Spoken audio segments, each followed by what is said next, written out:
उद्धव ठाकरे सध्या सर्व बंडखोर खासदारांच्या मतदारसंघात दौरा करतायत। या शिंदे सेनेवरती त्यांचा प्रहार आहेच, मात्र देवेंद्र फडणवीसांबाबत मात्र सलग 3 दिवस ते एकाच प्रकारचं विधान करतायत। ते म्हणजे अमित शहा एकनाथ शिंदे यांच्या खांद्यावर बंदूक ठेवून देवेंद्र फडणवीसांचा गेम करतायत। 2029च्या निवडणुकीत पंतप्रधान पदाच्या शर्यतीतून फडणवीसांचं नाव अमित शहांना दिल्लीत येण्याआधीच दूर करायचंय आणि त्यासाठी त्यांनी शिंदेना सुपारी दिल्याचं ठाकरेंचं हे वक्तव्य आहे। तशा आशयाचं थोडाफार फरकाने त्यांनी प्रत्येक ठिकाणी वक्तव्य केले। आज शिर्डीत ते असंच बोलले। काल परभणीमध्ये त्यांनी नागपूरपर्यंतच्या प्रवासाचा दाखला देत अशाच प्रकारचं वक्तव्य केलेलं आहे। वाक्य साधं सोपं नाहीये, त्यामुळे चर्चा होणारच आहे। उद्धव ठाकरेंच्या या विधानाचा एवढा थेट अर्थ घ्यायचा का, की त्यात काही वेगळं राजकारण दडलेलं आहे?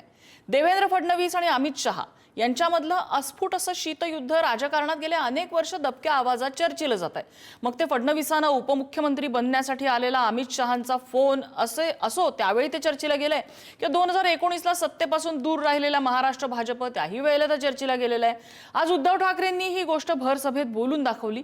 त्या सगळ्याकडे कसं बघायचं, या पृष्ठभागाखाली खरंच असा काही खदखदणारा लावा आहे का, याच सगळ्याविषयी आपल्याला चर्चा करायची आहे। त्या शहा सेनेच्या प्रमुखाला गद्दाराला सुपारी दिली। ही शहा सेना आहे, दुसरी आहे मिंदे सेना।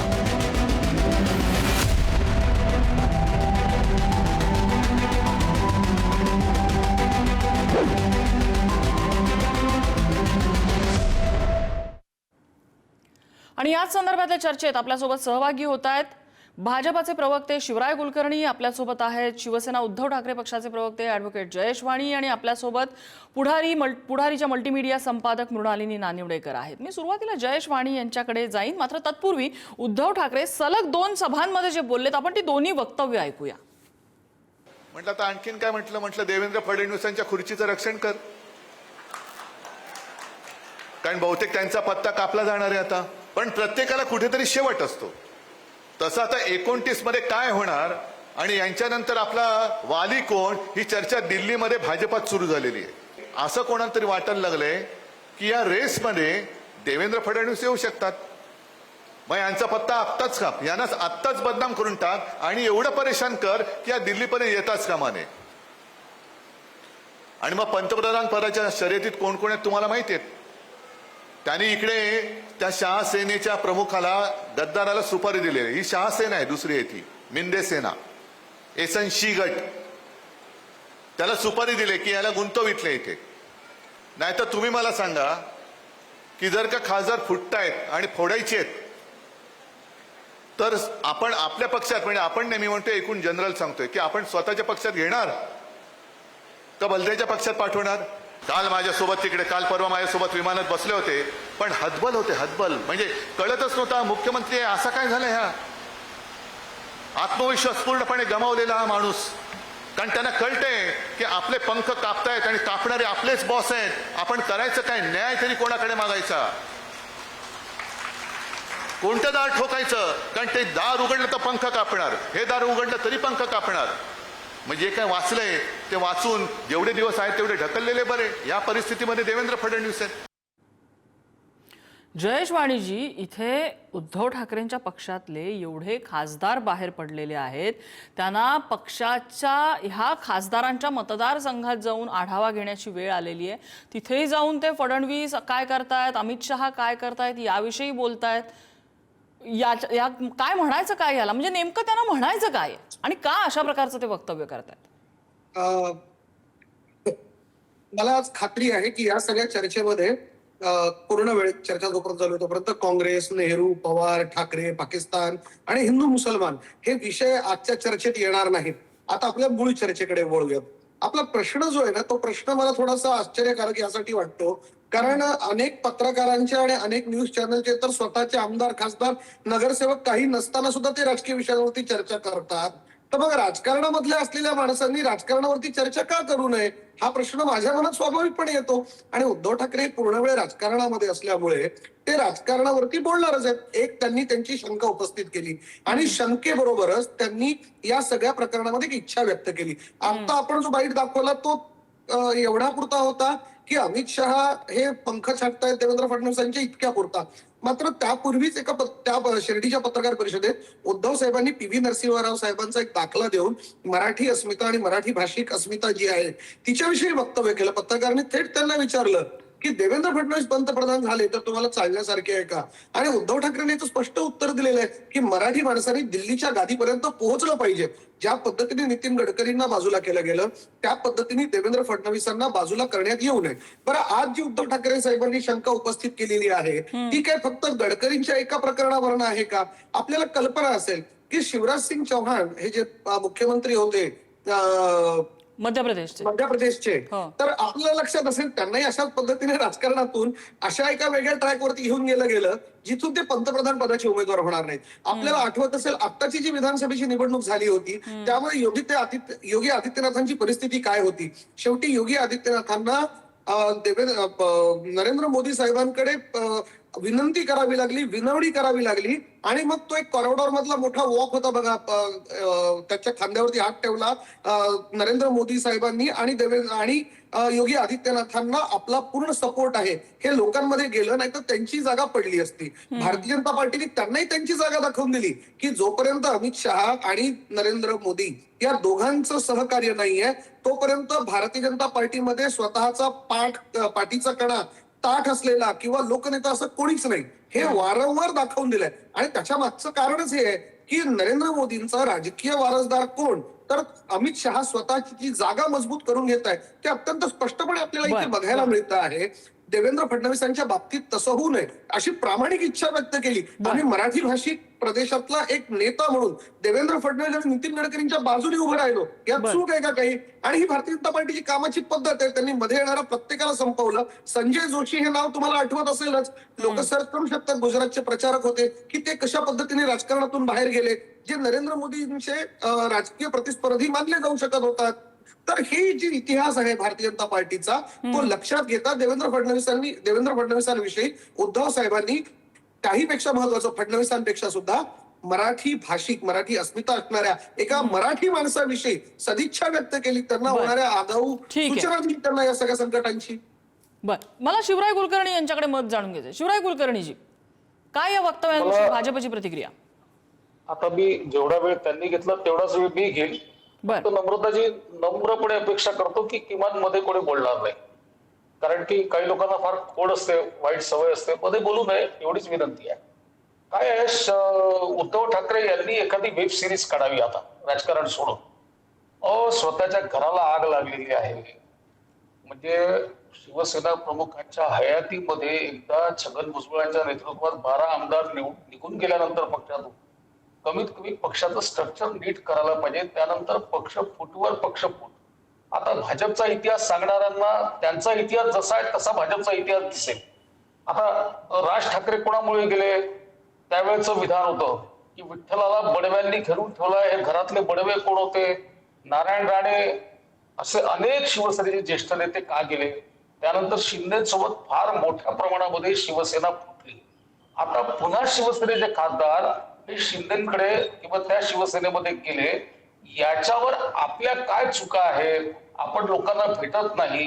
मुख्यमंत्र्यांना देवेंद्र फडणवीसांना जे 18-20 तास काम करतात त्यांना हतबल म्हणणारे, ज्यांना खाजवता येत नाही, त्यांनी जाहीर इंटरव्ह्यू मध्ये सांगितलं की मला खाजवता पण येत नव्हतं, जे मंत्रालयामध्ये कधी जात नव्हते, जिथपर्यंत स्वतः कार चालू शकत होते तिथपर्यंतच गेले, पण कोरोनामध्ये घरून बाहेर निघाले नाही. शिवराय कुलकर्णी एखाद्याच्या आजारपणातल्या त्यांच्या तब्येतीबद्दल कृपया आपण अशी कॉमेंट नको करूया. कुणाच्याही आजारपणात मला मान्य आहे, पण असं आहे की ते ज्या पद्धतीने कॉमेंट करून आले की आमच्या मुख्यमंत्र्यांना ते हतबल कशाच्या आधारावर म्हणून राहिले. हतबल आहेत देवेंद्रजी फडणवीस हे सांगणार.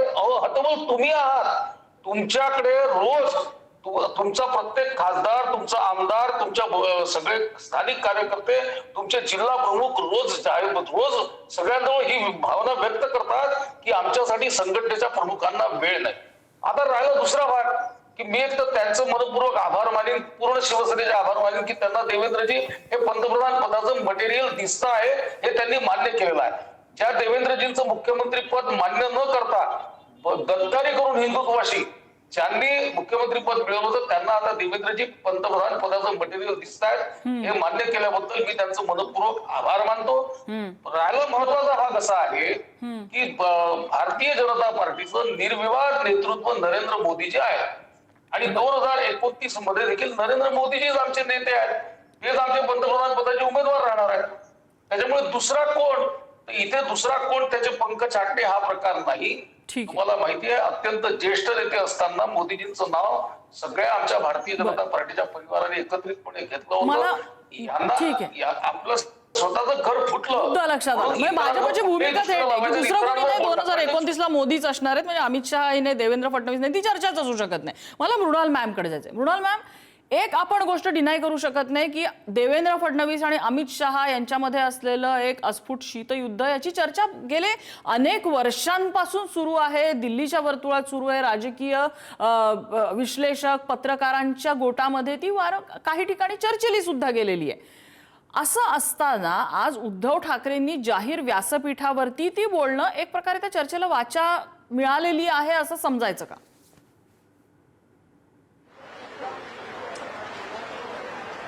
मला काही प्रश्नांची खरोखर खूप गंमत वाटते की ज्या पक्षाकडे जेमतेम 3 खासदार राहिलेले आहेत तो पक्ष दुसऱ्याच्या पक्षाची का उठाठेव करतोय हा एक मुद्दा. दुसरं असं की देवेंद्र फडणवीस आणि अमित शहा आणि योगी हे मोदींची जागा घ्यायला निघालेले आहेत. यात आपण बिस्वाचं पण नाव टाकू, हेमंत बिस्वा. त्याच्या पतंगी उडवणं असतं किंवा अंदाज व्यक्त करणं असतं, यावरून राजकारण काही चालत नाही. मुळात जेव्हा उद्धव ठाकरे ही विधानं करतायत ती विधानं करण्यामागची त्यांची भूमिका काय आहे असा प्रश्न मला पत्रकार म्हणून पडलेला आहे. म्हणजे 2029 साली भारतीय जनता पक्षाचं सरकार येणार का हे उद्धव ठाकरे यांनी आता मान्य केलं आहे का? आणि त्याहून महत्त्वाचं म्हणजे 2019 साली ज्या देवेंद्र फडणवीसांच्या नावावर मतं मागितली गेली त्यांना आपण मुख्यमंत्री पदाचा मान दिला नाही असं काही तर उद्धव ठाकरे यांना आता वाटायला लागलं नाहीये. कारण बंद दरवाजा आड जी चर्चा झाली ज्याला केवळ अमित शहा आणि उद्धव ठाकरे होते, त्या चर्चेमध्ये काय झालं हे त्या दोघांनाच माहिती आहे. उद्धव ठाकरे म्हणतात की 2.5 वर्षांचं मुख्यमंत्रीपद आम्हाला दिलं गेलं, शब्द दिला गेला. अमित शहा म्हणतात असं अजिबात झालं नाही. या दोघांच्या चर्चेचा बळी जर मराठी असलेले देवेंद्र फडणवीस ठरले असतील तर त्यावेळेला गुजरातच्या असलेल्या अमित शहांबद्दल उठाव करायला उद्धव ठाकरे यांनी विधान का केलं नाही? मला हे सगळे पत्रकार म्हणून पडलेले प्रश्न आहेत. जर त्यावेळेला देवेंद्र फडणवीस हे मुख्यमंत्री झाले असते तर महाराष्ट्रात आज जे प्रकल्प पूर्ण होत आहेत ते प्रकल्प पूर्ण होऊन महाराष्ट्र एका शर्यतीत पुढे गेला असता. सध्या राज्यांमध्ये पायाभूत सुविधांच्या विकासाची शर्यत सुरू आहे. या शर्यतीमध्ये या राज्याचा मुख्यमंत्री कोणीही राहो, महाराष्ट्र पुढे गेलाच पाहिजे याविषयी दुमत असण्याचं काही कारण नाही. पण उद्धव ठाकरे यांनी त्यावेळेला जे काय बंद दरवाजा आड राजकारण झालं ज्याचा उद्धव ठाकरे हे एका अर्थाने बळी ठरले, ते पुन्हा मुख्यमंत्री झाले त्यामुळे ते लाभार्थी ठरले असं शिवराय कुलकर्णी म्हणतील. पण आपण मान्य करू की शिवसेनेवर त्यावेळेला अन्याय झाला. पण त्यावेळेला हे होताना भारतीय जनता पक्षाच्या दिल्लीकर नेत्यांमुळे फडणवीस यांच्यावर अन्याय झाला आणि त्यावेळेला ते भलतेच हवालदिल झाले होते. हे उद्धव ठाकरे यांना आता मान्य आहे का? त्यावेळेला तर उद्धव ठाकरेच नाही आदित्य ठाकरेही ते फसवणीच आहेत, ते असे आहेत अशी विधानं करत फिरत होते. त्यामुळे ही उपरती व्हायचं कारण काय हे मला समजून घ्यायला आवडेल. दुसरं असं की जर अतिशय महत्वाचा असलेला विरोधी पक्षाचा चेहरा उद्धव ठाकरे यांचे जे खासदार पळून गेलेले आहेत त्यामुळे त्यांच्यावर अन्याय झालाय हे विधान मी वारंवार व्यक्त करते आणि करत राहीन. अशा परिस्थितीत राईट टू रिकॉलच असला पाहिजे. पण उद्धव ठाकरे यांना जी काय सहानुभूती मिळू शकते आहे ती सहानुभूती ते मिळवण्यासाठी यंत्रणा तयार न करता भाजपच्या माहीत असलेल्या नसलेल्या राजकारणात का शिरतायत? मुळात भारतीय जनता पक्षाला या देशाचा कारभार करणं सध्या जमतंय का? आणि जमत नसेल तर त्याला पर्याय कॉकरोच पार्टी देणार की उद्धव ठाकरे यांच्यासारखे जुने जाणते नेते देणार? ते जर महाराष्ट्राच्या दौऱ्यावर पुढचं सरकार भाजपचंच येणार आणि त्यात शहा मुख्यमंत्री बनणार का फडणवीस मुख्यमंत्री बनणार का मोदी घरी जाणार या विषयावर जर बोलत असतील तर विरोधी पक्षांनी आत्ताच शस्त्र टाकून दिली आहेत का, हा माझ्या मनात आलेला प्रश्न आहे. बर, आता आपण थोडं उद्धव ठाकरे यांच्याही बाजूनी बोलू. असे 6 खासदार पडले आणि निघून गेले की एक धक्का बसू शकतो. त्या धक्क्याबद्दल उद्धव ठाकरे यांच्याबद्दल सहानुभूती आहे, अख्ख्या महाराष्ट्राला आहे, भारताला असेल, कारण ते शिंदे यांच्या विरोधावर निवडून आलेले 6 खासदार होते. त्यामुळे ते खासदार निघून गेल्याच्या मानसिक धक्क्यात तर शिवसेना नाहीये ना, असाही प्रश्न मला पडलेला आहे. योगायोगाने विमान प्रवासात 2 नेते एकत्र आले असतील तर आम्ही तिथे पंतप्रधान पदाची चर्चा केली, त्यांचे पंखच कापले जात आहेत, ही सगळी जी विधानं आहेत त्यामुळे ना शिवसेनेचं भलं होणार आहे, ना फडणवीसांचं भलं होणार आहे आणि ना महाराष्ट्राचं भलं होणार आहे. महाराष्ट्रातलं एक उमद नेतृत्व जे आहे फडणवीस नावाचं, त्यांची 14 ते 19 सारखी कारकीर्द यावेळेला होईल का आपल्याला माहिती नाही. अनेक प्रश्न आहेत. एकनाथ शिंदे यांच्या संस्कृतीमुळे निर्माण झालेले प्रश्न असू शकतील कदाचित, तरी ह्या नेत्याचे पंख कापून याला हास्यास्पद करण्याचा हा प्रयोग जो काय केला जातोय तो महाराष्ट्राला कुठे नेणार आहे आणि त्यात महाराष्ट्राचं काय बल आहे ते मला तरी पत्रकार म्हणून समजलेलं नाही. बर, जयेशवाणीना काही मुद्दा मांडायचा आहे. जयेशवाणी. मॅडम, मी आता एवढे मुद्दे आहेत, काय काय म्हणतो असं झालंय. मुळात आजचा जो विषय होता ना, त्या विषयाला धरून देवेंद्र फडणवीस खरंच पंतप्रधान झालेले आवडतील की नाही आवडतील यावर कुणीच बोललं नाही. मला एक छोटी विनंती आहे, मी पुन्हा सांगतो की ज्यांना टीका करायची इच्छा असते ना त्यांना टीका सहन करायची ताकद. जयेशवाणी, लेट्स क्लॅरिफाय वन थिंग. भाजपने क्लिअर केलेले की आम्हाला मोदीच पंतप्रधान बनलेले बघायला आवडणार, त्यामुळे फडणवीसांच्या बाबतीत काही त्यांचा कन्सेंट नाहीये आता. आम्ही असं म्हणतोय की हे सुद्धा जर समजत असतील की ते आयुष्यभरासाठी पंतप्रधान राहतील 2059 पर्यंत, तोपर्यंत जर त्यांनी देवेंद्रांना जर स्पर्धेतून बाद केलं असेल भाजपच्याच लोकांनी तर त्यांचं धन्य आहे. आम्ही मराठी माणूस म्हणून मराठी माणसाला राष्ट्रपती पदासाठी सुद्धा समर्थन दिलं होतं प्रतिभाताई पाटलांच्या वेळेस, आणि पंतप्रधान म्हणून सुद्धा आमची ती इच्छा आहे की एक मराठी माणूस त्या खुर्चीवरती बसावा, यात काहीच गैर नाही. क्रमांक 1. क्रमांक 2, पुन्हा मृणालिनी मॅडम असं म्हणाले की उठाठेव काय, पतंग उडवणं वगैरे त्यांनी टीका केली. माझं म्हणणं आहे मॅडम, आमचे किमान 3 खासदार आहेत, पत्रकारांचा तर एकही खासदार नाही, एकही आमदार नाही, तरी तुम्ही टीका करतायत की नाही? मग राजकारण्यांनी करायची नाही आणि ते अधिकार फक्त पत्रकारांना मिळालेले आहेत, या गैरसमजातून आपण बाहेर आलं पाहिजे. भारतातल्या प्रत्येक नागरिकाला राजकारणावरती बोलण्याचा अधिकार आहे आणि तो हिरावून घेण्याचा अधिकार इतर कुणालाच नाही. तसं करू नये की ज्याच्या जे बोललं गेलंय त्यावरती चर्चा करावी. दुसरा मुद्दा, 2019 मध्ये म्हणजे मुख्यमंत्री होणार होते, बंद दाराआड त्यांची चर्चा झाली होती. मला पत्रकार म्हणून जे प्रश्न पडतात असं सातत्याने मृणालिनी मॅडम सांगत होत्या. मला मृणालिनी मॅडमला विचारायचं, मृणालिनी मॅडम, आपण त्याच 2019च्या बंद दाराआड चर्चेनंतरची पत्रकार म्हणून देवेंद्र फडणवीसांची पत्रकार परिषद बघितली नाही का, ज्यात त्यांनी सांगितलं होतं सगळ्या गोष्टींचं समसमान वाटप होईल, मुख्यमंत्री पदाचं का, असं प्रश्न पत्रकारांनी विचारल्यावरती त्यांनी हो सगळ्या गोष्टींचं, जी युट्यूबवरती अजूनही अवेलेबल आहे, पत्रकार म्हणून आपण ती पण बघायला पाहिजे, म्हणजे आपल्याला त्या गोष्टीची क्लिअरिटी येईल, अशी माझी आपल्याला अत्यंत नम्र विनंती आहे. दुसरी गोष्ट, आपल्याला सांगितलं गेलं की उमद नेतृत्व महाराष्ट्राचं आहे वगैरे वगैरे वगैरे वगैरे वगैरे, सगळं मान्य आहे. तुमचं जे काही प्रेम असेल कुठल्या एखाद्या विशिष्ट व्यक्तीवरती, पक्षावरती, ते असावं, त्यात गैर काहीच नाही. माणूस म्हटला की त्याची एखादी बाजू असू शकते, त्यात चूक काय? लोकशाहीमध्ये जर मला माझ्या पक्षावर प्रेम करण्याचा अधिकार आहे तर वाघे मॅडम, नम्रता मॅडम, आपल्यालाही कुठल्या दुसऱ्या पक्षावरती प्रेम असण्याचं काय, मला ते काही पाप वाटत नाही, ते काही चूक वाटत नाही. मुद्दा असा आहे, या सगळ्या चर्चेमध्ये तुम्ही चर्चेचा जो मुद्दा सांगितला होता तो मुद्दा कुठे आहे? तो मुद्दा हरवलाय की नाही हरवलाय? आमचं म्हणणं हे आहे की मराठी माणूस भारताचा पंतप्रधान झालेला बघायला आवडेल असं उद्धव ठाकरे म्हणालेत.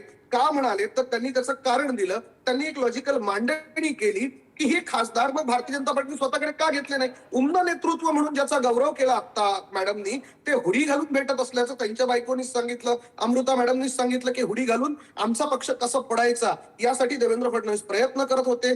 तर ह्या उमद नेतृत्वाला पंतप्रधान होण्यासाठी कशी आडकाठी आणली जाते का बरं? मग त्या प्रश्नाचं उत्तर ह्या दोघांपैकी कोणी द्यावं? खासदार का शिंदेकडे पाठवले गेले हे तर स्पष्ट आहे. भारतीय जनता पार्टीची मूक संमती असल्याशिवाय किंवा त्यांचा सहभाग असल्याशिवाय 6 खासदार तिकडे जाऊ शकत नाहीत.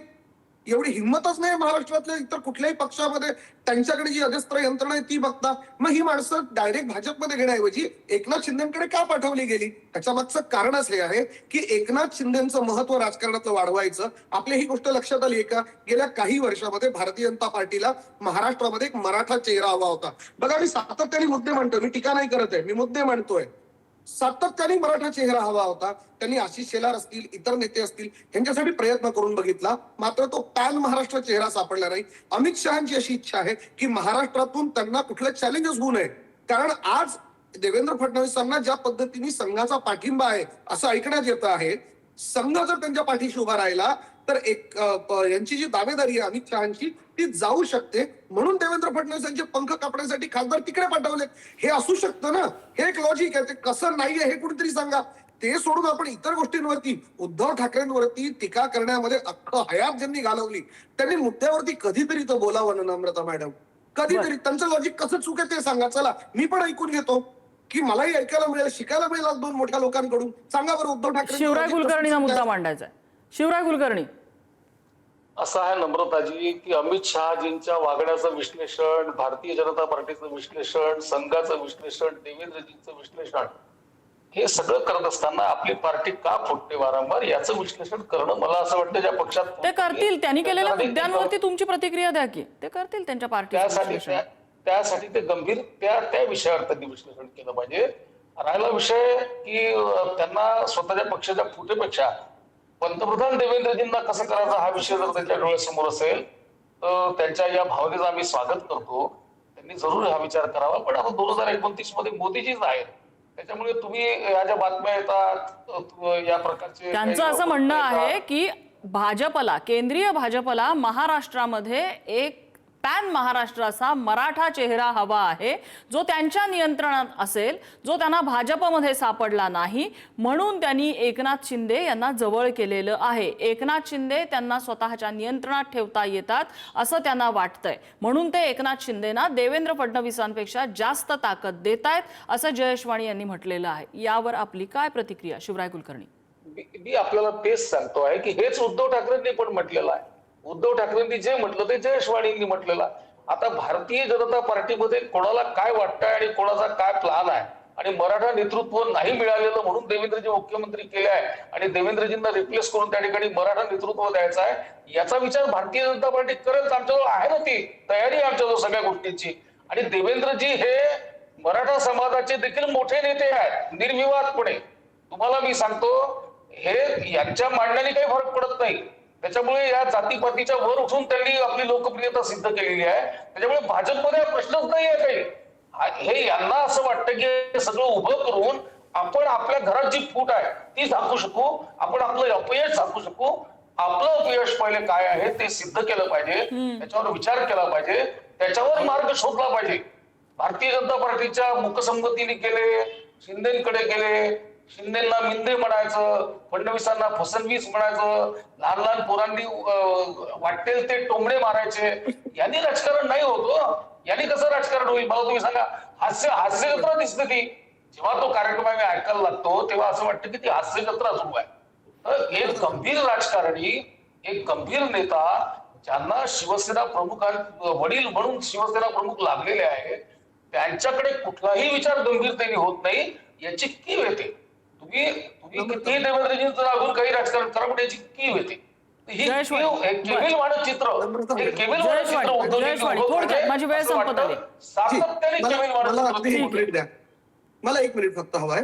एवढ्या सगळ्या चर्चेमध्ये पुन्हा आपण चर्चेला आणलेला मुद्दा अनुत्तरित राहिला की नाही? आम्ही ठामपणे सांगतोय की अरे देवेंद्र फडणवीस काय कुणीही मराठी माणूस जर तिथे बसणार असेल तर अमित शहाच्या ऐवजी त्याला बसवलं पाहिजे. तो मराठी माणसाचा अधिकार आहे. अगदी मी म्हणतो नरेंद्र मोदींना काढून मराठी माणसाला बसवलं पाहिजे. आम्ही हेच सांगतोय.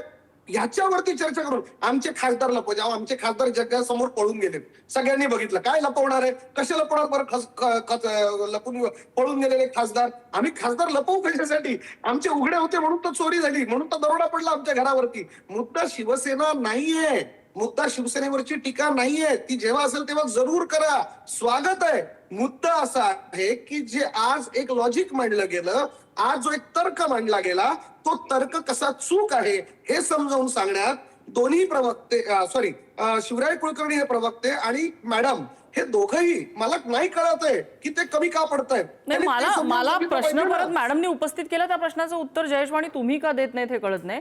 हा तर्क मॅडमनी मांडण्याची विचारा ना. उद्धव ठाकरेंना काय गरज वाटली आता? का नाही, ते राजकारणात आहे. अहो पत्रकार म्हणून मी तुम्हाला पहिलंच वाक्य हे सांगितलं होतं आपल्या चर्चेच्या सुरुवातीचं. तुमचं तर एकही आमदार खासदार नाही तरी तुम्ही चर्चा करताय ना. मग राजकारण्यांनी राजकारणात चर्चा करायची नाही, पत्रकारांनी सगळ्यांवरती चर्चा करायची असं नसतं हो. तुम्ही भारताचे नागरिक आहात, मी भारताचा नागरिक आहे, ते भारताचे नागरिक आहेत. त्यांनी एक मुद्दा मांडला, एका राजकीय विषयाला त्यांनी हात घातला, ह्याच्यावरती चर्चा नाही करायची. 3 खासदार आहे म्हणून चर्चा करायची नाही. बरं मग कमीत कमी किती खासदार असल्यावरती चर्चा करायची भाजपच्या स्ट्रॅटेजीवरती ते तरी सांगा. शिवराय कुलकर्णी, कमीत कमी किती खासदार पाहिजे? कनेक्शन काहीतरी इंटरप्ट झालेलं आहे बहुधा, तिकडे मुसळधार पाऊस आहे त्याच्यामुळे, नाहीतर त्यांनी थेट तुमच्या प्रश्नाचं उत्तर दिलं असतं, पण त्यांचं कनेक्शन बहुधा तुटलेलं आहे. शिवराय कुलकर्णी, असं आहे, उद्धवजींना शिवसेना सोडून सगळ्या विषयांवर चर्चा करायची. भारतीय जनता पार्टीमध्ये काय झालं पाहिजे, मराठी माणसाचं त्याला कोन्नट सोडून भारतीय जनता पार्टीत काय झालं पाहिजे. भारतीय जनता पार्टीसोबत तुमची मैत्री होती तेव्हा तुम्ही बेईमानी केली आणि आता काय भाजपच्या लोकांना प्रधानमंत्री मुख्यमंत्री बनवायला निघाले. तुमची पार्टी आहे, तुम्ही व्हा उमेदवार, तुम्ही उमेदवार व्हा, तुम्ही ताकद बांधा, तुमचे माणसं उभे करा, तुमचे माणसं निवडून आणा. अरे तुम्ही काय म्हणजे दुसऱ्यांच्या पाळण्यावर कौतुक समाधान मानणारच का? जयेश वाणी, स्वतः त्याचं काही 30 सेकंद, शेवटची 30 सेकंद. जयेश वाणी, स्वतः अपयश शिवराय सर ऐका ना, आता माझं नाव घेतलं, ऐका ना, असं नका करू. तुमच्यामध्ये नाही बोललो, माझं फक्त एवढंच म्हणणं आहे. नम्रता मॅडम एवढंच म्हणणं आहे, पूर्णपणे स्वतःचं अपयश आहे. काय माणूस आहे यार, प्रॉब्लेम आहे. ठीक, शिवराय कुलकर्णी मुद्दा लक्षात आला. जयेश वाणी, शेवटची कमेंट. जयेश वाणी, आमचं एवढंच म्हणणं आहे की अहो आम्ही आमचे खासदार निवडून आणले होते, तुम्ही चोऱ्या माऱ्या करून पळून घेऊन गेले. आता मशालीच्या चिन्हावरती उद्धव साहेबांच्या नावावरती लोक निवडून आले, तुमच्या नावावरती नाही आले. आणि गद्दारी 2014 मध्ये तुम्ही केली आहे. भारताच्या इतिहासात सगळ्यात गद्दार पक्ष आहे, सगळ्यात बैमान आहे, सगळ्यात बैमान पक्ष तुमचा आहे. 2014 मध्ये तुम्ही आमच्याबरोबर गद्दारी केली, 19 तुम्ही अमेरिकेबरोबर गद्दारी केली, तुम्ही जनता दल युनायटेड बरोबर गद्दारी केली, तुम्ही काश्मीरमध्ये गद्दारी केली, तुम्ही कर्नाटकामध्ये गद्दारी केली, तुम्ही आसाममध्ये गद्दारी केली, तुम्ही मणिपूरमध्ये गद्दारी केली, तुम्ही राजस्थानमध्ये गद्दारी केली. गद्दारी हे तुमच्या रक्तात आहे. तुम्ही गद्दारी भारत देशाशी केली. भगतसिंगाला आणि चंद्रशेखर आझादांना पकडून देणारा तुमचा स्वयंसेवक होता. तुम्ही या देशावर गद्दारी करणारी लोक आहात. तुम्ही राजकारणाबरोबर आणि जनतेबरोबर गद्दारी करणारी लोक आहात. ही गद्दारी आहे. हा तुमचा इतिहास आहे गद्दारीचा. गद्दारी हा तुमचा इतिहास आहे. गद्दारी आहे तुमच्या रक्तात आहे. तुमच्या रक्तातली गद्दारी आहे. 2014 नाही बोलले शिवराय कुलकर्णी, ती हिंमत नाही तुमच्या 2014 वरती बोलायची. कसं आहे, आरोप प्रत्यारोप. शिवराय कुलकर्णी आणि जयेश वाणी आरोप प्रत्यारोप करत राहिलं तर हे असंच सुरू राहील. मृणाल मॅम आलेल्या आहेत, मला शेवटचा त्यांना वेळ द्यावा लागेल. मृणाल मॅम, शेवटचं मिनिटभर आपण तुमच्यासाठी थोडासा वेळ एक्सटेंड करूया, बराच वेळ कनेक्शन नव्हतं. मृणाल मॅम, धन्यवाद. एकतर जयेश वाणी, पत्रकार म्हणून मी कमी पडली आहे यापेक्षा आपण पक्ष म्हणून खरंच कमी पडतो का, हा प्रश्न मला तुम्हाला विचारायला आवडेल. रागवू नका. मी उद्धव ठाकरे, थांबा जरा. जयेश वाणी त्यांना बोलू द्या. जयेश वाणी त्यांना बोलू दे आता. जयेश वाणी आता त्यांना बोलू दे. तुमचे मुद्दे आपण ऐकून घेतले, आता त्यांचा मुद्दा आपण ऐकूया. मृणाल मॅम बोला. पुढे 2 तास बोला म्हणावं. किती कमीत कमी खासदार असतील तरच विचारायचं. उद्धव ठाकरे, अहो कमीत कमी किती खासदार उद्धव ठाकरे अहो जयेश वाणी त्यांना मुद्दा तर मांडू दे. त्यांना मुद्दा तर मांडू दे. गेले. तुमची सवय बदलावा ही, बोलू द्यायचा लोकांना. एकतर लक्षात घ्या, जयेश वाणी मला तुमच्या विरोधाची गरज नाही आणि शिवराय कुलकर्णी यांच्या पाठिंब्याची गरज नाही. लक्षात घ्या, उद्धव ठाकरे यांचे खासदार पळून गेले. राईट टू रिकॉल नुसार त्यांची खासदारकी, ऐका जरा, त्यांची खासदारकी रद्द व्हायला पाहिजे हे विधान मी करते. याचा अर्थ तुम्ही लक्षात घ्या. आणि अशा प्रकारचा प्रतिसाद जेव्हा तुम्हाला मिळू शकतोय तेव्हा तुम्ही नको त्या मुद्द्यांमध्ये का अडकतात. महाराष्ट्र पुढे प्रश्न आहे. आता तुमचा राष्ट्रपती व्हायला ज्याप्रमाणे प्रतिभा पाटील यांना राष्ट्रपती व्हायला शिवसेना प्रमुखांनी पाठिंबा दिला होता त्याप्रमाणे तुम्ही नितीन गडकरी आणि देवेंद्र फडणवीस यांना पंतप्रधान करत असाल तर आम्ही पुन्हा येतो असं म्हणणार आहात का? मला उत्सुकता आहे. दुसरं असं की भारताचा पंतप्रधान मराठीच व्हायला हवा असेल तर त्यामागची कारणं काय आहेत ती तरी सांगा.